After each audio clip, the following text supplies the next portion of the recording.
इस वक्त मेरे साथ state general secretary Vibodh Gupta हैं।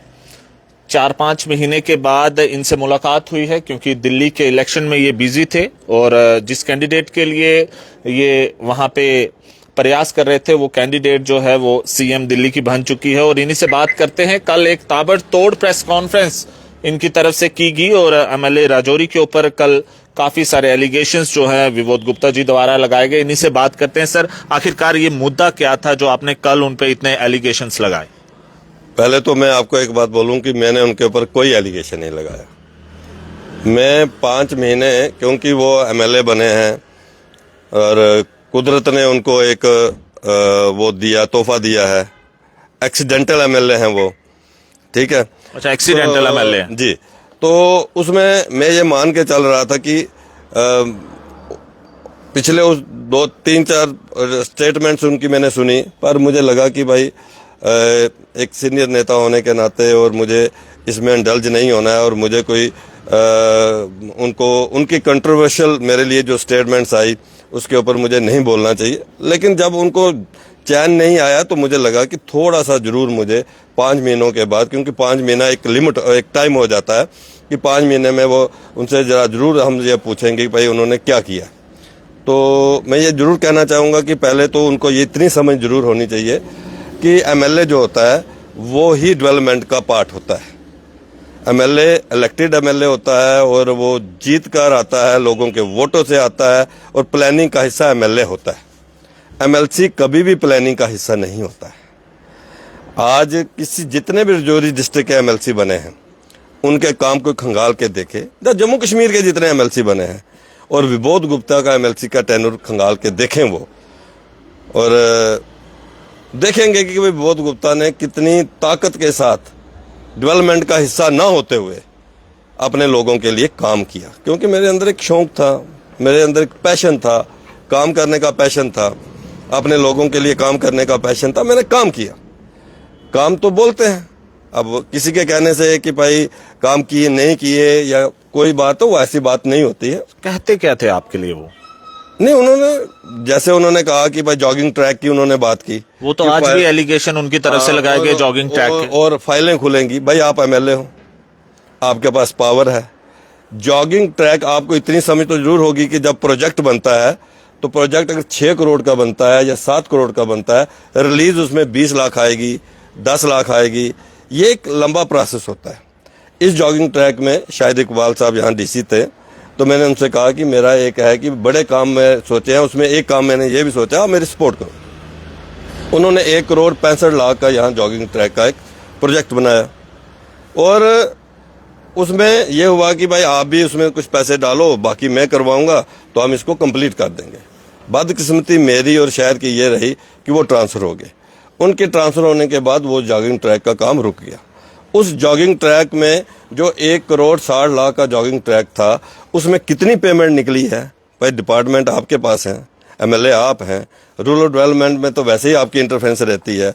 लाइट, एक लाइट और एक बाथरूम से लेकर और पीएचई की गाड़ी का पानी कहाँ जाएगा उसके ऊपर भी आपकी नजर रहती है। तो इस समय आप खंगालें ना, देखें कि जॉगिंग ट्रैक का कितना पैसा निकला है और कितना काम हुआ है।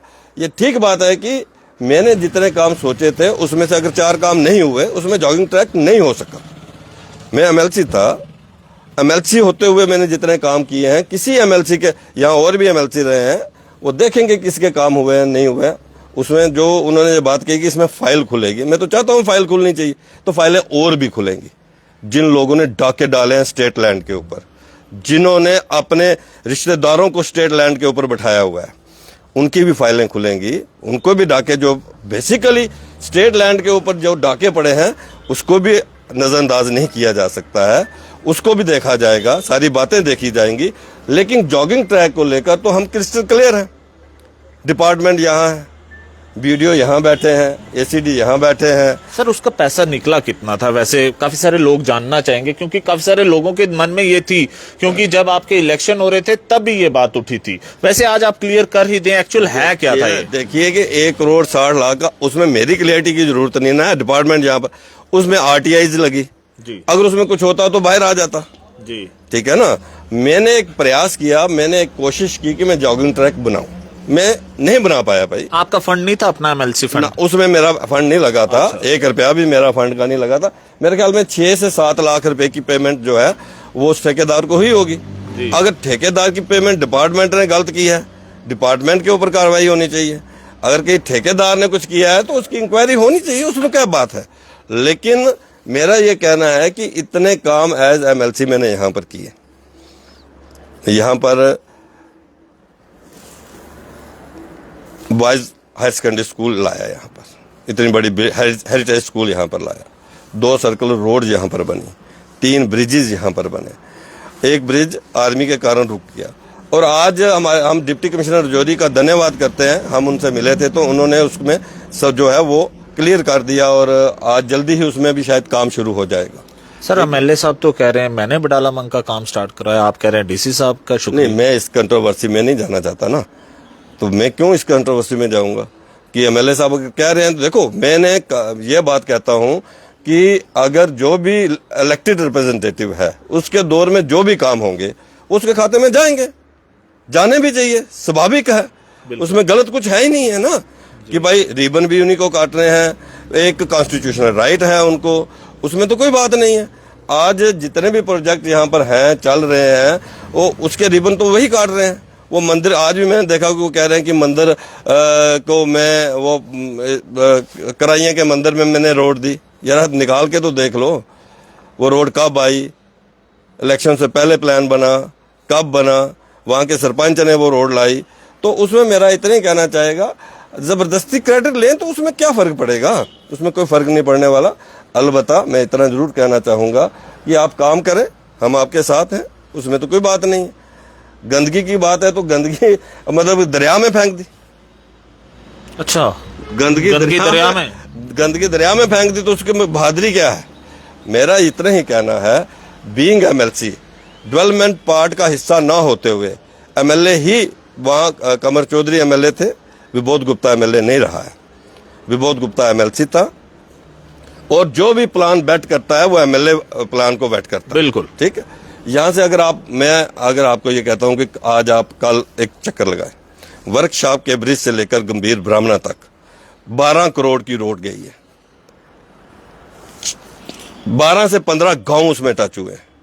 मुरादपुर के अंदर सर्कुलर रोड बनी है। ठंडी कसी से सदयाल ब्रिज बना है। 4 ब्रिज ये बने हैं। केरी से टिरवाल ब्रिज बना है। हमारे कप्पा खां में PMGSY में मैंने रोड वहां पर लाई है। टंडवाल के ऊपर बकरवाल मोहल्ले में पूरे जंगल को काटते हुए, मेरे ख्याल में 1 किलोमीटर जंगल है, जंगल बाग कोई घर नहीं है, लेकिन ऊपर उनके 20 घर थे, उनके घरों तक रोड गई है। ठीक है। मेरा कुल मिलाकर इतना कहना है, हमारा किसी से कोई कंपटीशन नहीं है। हमारा दौर खत्म हो गया। हम एमएलसी थे, 3-3.5 साल एमएलसी रहे। हमने खुला काम किया, खूब काम किया, जितनी ताकत थी उतना काम किया, ईमानदारी से काम किया। सर लेकिन मुझे ऐसा लगता है आपने 26,000 वोट लिए, बहुत वोट होता है, 27,500 लेकिन 27,500। लेकिन मुझे ऐसा लगता है कि अभी भी लोग चाहते हैं कि आप यहाँ पे रहें। आप पिछले दिनों में नहीं थे, लेकिन लोग कह रहे थे कि विभोद जी कहीं चले गए, आप मिल नहीं रहे। लेकिन सर अभी भी आपकी जिम्मेवारी तो बनती है उन 27,500 की। मतलब हम तो सबका काम करेंगे, उनके लिए, उनके दुख सुख में खड़े होंगे, उनके लिए लड़ेंगे, उनके राइट्स के लिए लड़ेंगे। तो तकलीफ किसको होगी, बताओ ना, किसको होगी? ऑपोजिशन को। अपोजिशन को नहीं ना होगी। हम जब बोलेंगे, मेरे किसी बंदे के साथ ज्यादती होती है, मेरा कोई मतलब कि हमारे नजदीक जुड़ा हुआ कोई ऑफिसर जो है अटैच हो जाता है, बदले की भावना से अटैच हो जाता है, या छोटे छोटे मुलाजमों को तंग किया जा रहा है। जीत के लोग थानेदार नहीं बनते, एमएलए बनते हैं, विधायक बनते हैं। थानेदारी करना अच्छा नहीं है, थानेदारी करना अच्छा नहीं है। सबको लेके चलो। अब एक लाइट का हिसाब लेंगे, फिर उनके पे इंक्वायरी बिठाएंगे। ये छोटी पॉलिटिक्स जो है ना, बड़े कद के नेता के लिए छोटी पॉलिटिक्स अच्छी बात नहीं है। कुछ बातें ठीक है, नजरअंदाज भी करनी चाहिए। अगर अपोजिशन के लोगों के लिए काम हो जाएंगे तो कोई बुरी बात भी नहीं है, वो भी अपने हैं। सर जो भी लोग हैं अपने हैं। बाकी उनकी तरफ से आज कुल मिलाकर मैं ये बताऊं कि मैं 1.5 महीना दिल्ली में रहा। उससे पहले मैं मतलब कुछ घरेलू कुछ इश्यूज थे जिसके कारण मेरी माता जी बीमार होगी, 15-20 दिन मेरे उसमें लग गए। तो कुल मिलाकर इसलिए मेरा रजौरी में रहना कम हुआ है। मैं एमएलसी था तो लोग सोचते थे कि एमएलसी बनने के बाद जम्मू शिफ्ट हो जाएगा, लेकिन मैं क्यों हूँगा? मुझे इस रजौरी ने प्यार अभी दिया, आप मोहब्बत रजौरी दी। हो, अभी भी आप रजौरी हो। मतलब मुझे इस रजौरी ने प्यार दिया, मोहब्बत दी, पहचान दी, सपोर्ट दी, ताकत दी, खुलकर मेरे साथ रजौरी खड़ा रहा, तो मैं रजौरी क्यों छोड़ूंगा? मेरा रजौरी छोड़ने को कोई इरादा नहीं है। लेकिन मैं वो अपने कहते हैं लोगों- मैं इनके पाप धो रहा हूँ। कौन सा पाप धो रहे हैं वो? वही बता सकते हैं ना, आप उनसे पूछें। है ना? वो उनसे- लेकिन सर उमर सरकार की अब मैं बात करूंगा। 200 यूनिट फ्री बिजली, और उसके बाद उन्होंने कहा था कि 1 लाख नौकरियां, और साथ में राशन के लिए भी कहा गया था। अभी तक 5 महीने में कुछ नजर नहीं आया, लेकिन विपक्ष बोल नहीं रहा। ये जो बातें चल रही हैं कि एनसी और बीजेपी कल मिल सकती है, क्या कितनी सही है सर?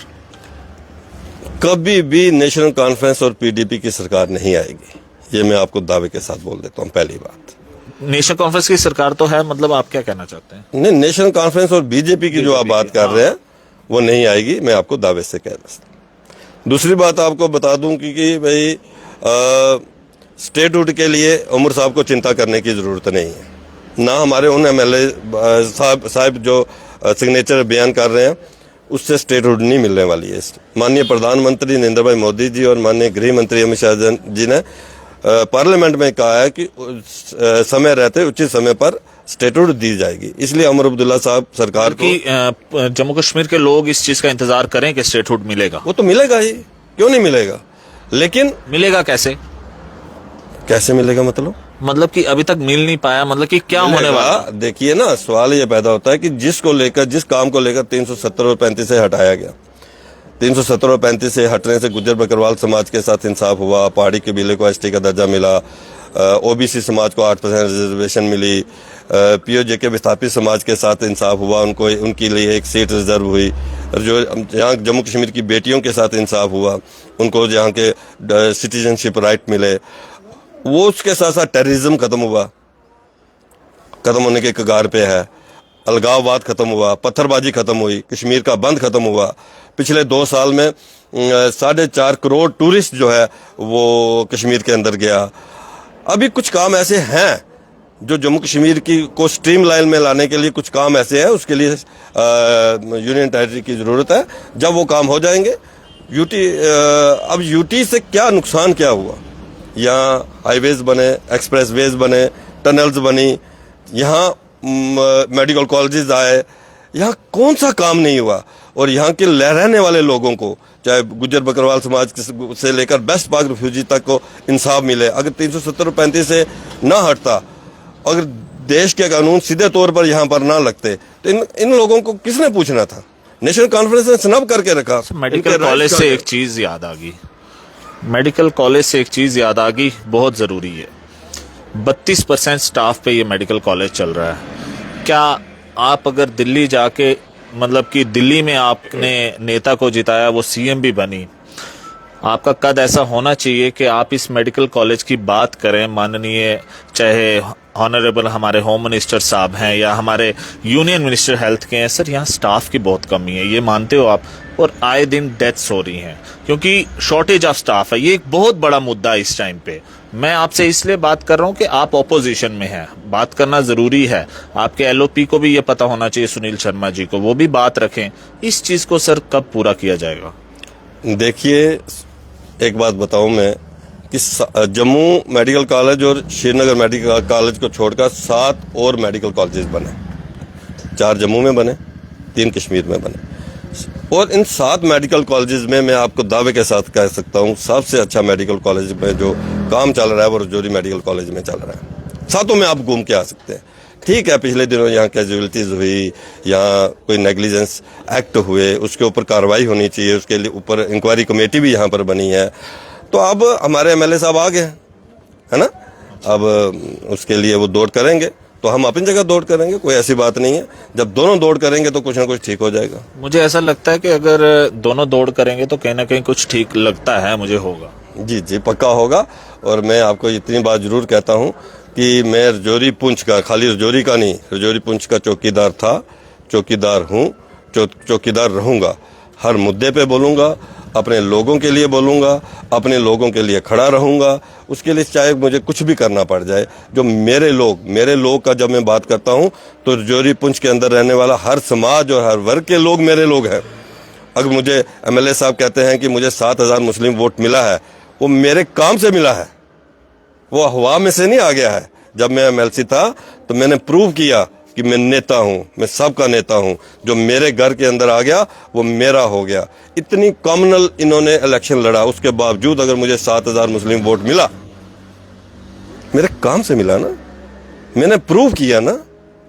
अब कोई आसमान से वोट तो नहीं, इतने मुस्लिम वोट आ गए, कोई किसी गैप से तो, जादू की छड़ी से तो नहीं मुस्लिम वोट आ गए। इतना काम किया कि इन्होंने इतनी ज्यादा कॉमनल इलेक्शन को कॉमनलाइज किया, उसके बावजूद अगर मुझे 7,000 वोट मिला उनके कहने के ऊपर, तो मुझे वो 7,000 वोट मेरे कामों पर मिला, जो मैं लोगों के लिए लड़ा, लोगों के लिए बोला, हर वर्ग और हर समाज के लिए मैं बोला, हर 24 घंटे में खड़ा रहा अपने लोगों के साथ। ये जो बातें हैं ना, अभी 4 साल के बाद पता चल जाएगा, कोई ऐसी बात नहीं है। 5 साल निकलते समय नहीं निकलता है। 30-30 करोड़ रुपया एक एमएलए को जो है वो हमारे चीफ मिनिस्टर साहब ने दिया है साल का। सीडीएफ अलग है। चलो देखते हैं मापदंड उनका भी, उनका क्या नजरिया है, किस ढंग से पैसे काम करते हैं। हमारी बेस्ट विशेज उनके साथ है, हमारी शुभकामनाएं उनके साथ है। वो मेरे छोटे भाई हैं, पूरे तरीके से हमारा ताउन उनके साथ है। 5 महीने के बाद पहली बार मुझे प्रेस कॉन्फ्रेंस इसलिए करनी पड़ी कि उन्होंने कुछ बातें ऐसी करी थी जिसके लिए मुझे बोलना बड़ा जरूरी था, इसलिए मैंने बात की है। मैं नहीं चाहता हूं कि मैं उनके खिलाफ बोलूं, मैं क्यों बोलूं?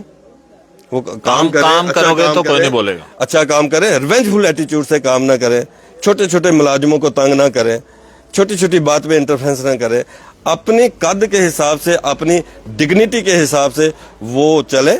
कोई बात नहीं है, नीचे अगर बीजेपी के लोगों का भी 4 लोगों के काम हो जाएंगे, कोई ऐसी बात नहीं है। उसके लिए आपको ऑफिसर के साथ नाराजगी नहीं करनी चाहिए। बहुत बहुत शुक्रिया। ये थे हमारे साथ विबोध गुप्ता साहब, और इनकी तरफ से अभी साफ तौर पे ये कह दिया गया है कि मैं राजौरी पुंछ का चौकीदार था, चौकीदार हूं और चौकीदार रहूंगा।